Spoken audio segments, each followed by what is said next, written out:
Hi, I'm making this video just to talk a little bit about an optional way to look at your case benchmark data and how it aligns with expectations for your kids on TN Ready coming up.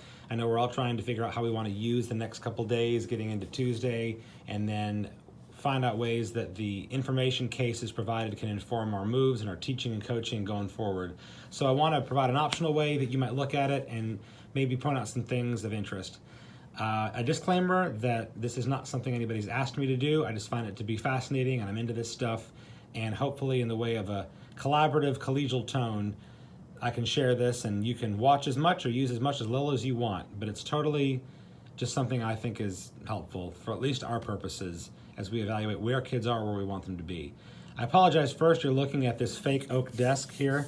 I will get you to show you things in a minute, so for now just listen to the melodious sound of my voice. Ha. So this is especially helpful for those of you that have kids in 4th and 5th grade when you're looking at case data. First thing I'll say is that with the idea of bubble kids, we do a lot of focus on kids that are between a 2 and a 3, the ones we don't want to fall backwards below the achievement line, and the ones that we want to eke over the top. And I want you to think about a scenario like this. Have you ever known people, or have you been somebody yourself, who saw their achievement go up, let's say 5 points from one year to the next, but get a low TVOS score, and how frustrating that is? And I'll tell you that you probably know the reason why, but just to remind ourselves that what that's really alluding to is that, yes, there were more kids that crossed that line, but there were lots of kids, apparently, in that calculation that were above the line or below it that made negative movement, enough of them that it couldn't have been overcome by the positive news of those that went from a 2 to a 3.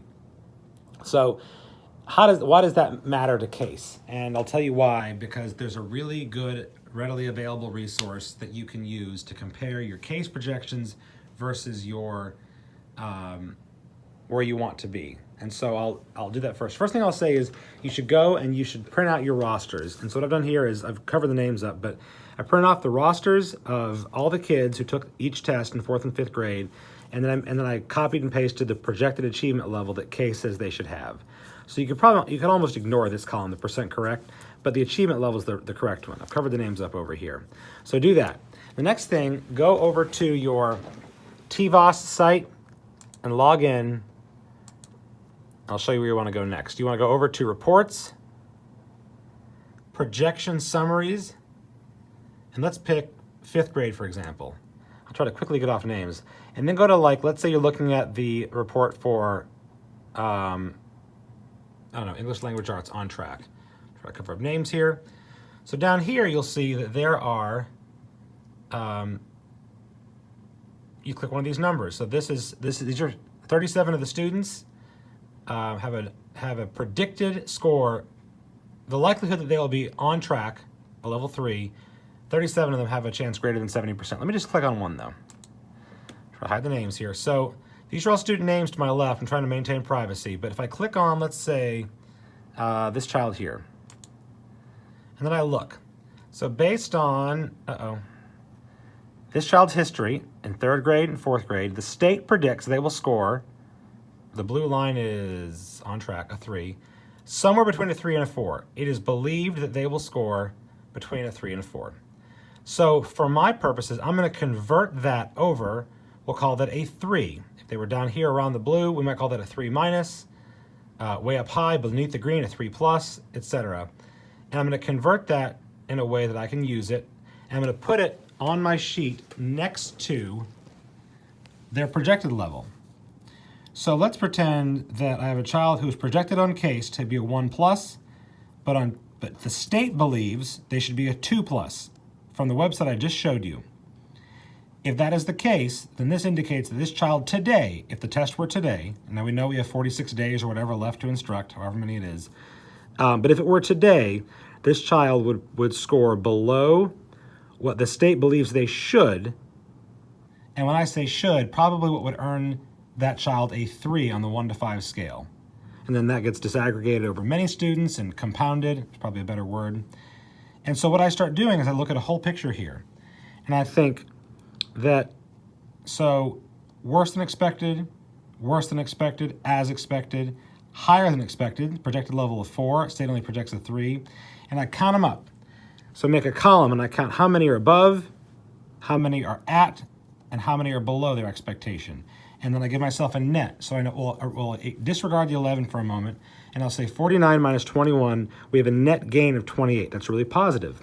In another subject area, we had a net loss of 21. So this is a grade level and a subject area where we found that we're behind where we want to be. We got time, we're not panicking, but it's good to know. But I think the main point I want to make is that if we only live in 2 and 3 land, and that's our whole focus, we're leaving money on the table.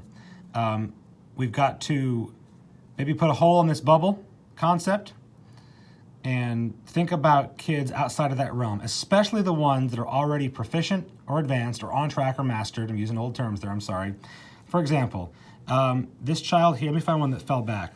This child's predicted to be a 4 minus, but they got a 3 plus. If you only look at achievement, this child is invisible in this problem-solving activity. But you better believe it counts on TVOS. So I'm going to say ping every time a kid is lower than they should be. Ping. He's supposed to be a 3, but he's a 3 minus.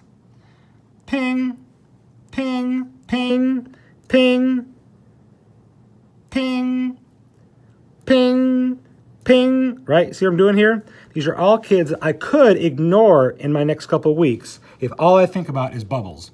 So I would encourage you to go to the TVOS site, take a look, and go through this exercise. I know it's a little bit nerdy and blah, but I think that if we don't want to be perplexed by our results later on in the spring, we got to be paying attention to kids at all levels, the ones below, on, and above, and not just live in the bubble or around the bubble or on the bubble, whatever, because you're just not paying attention to the full picture.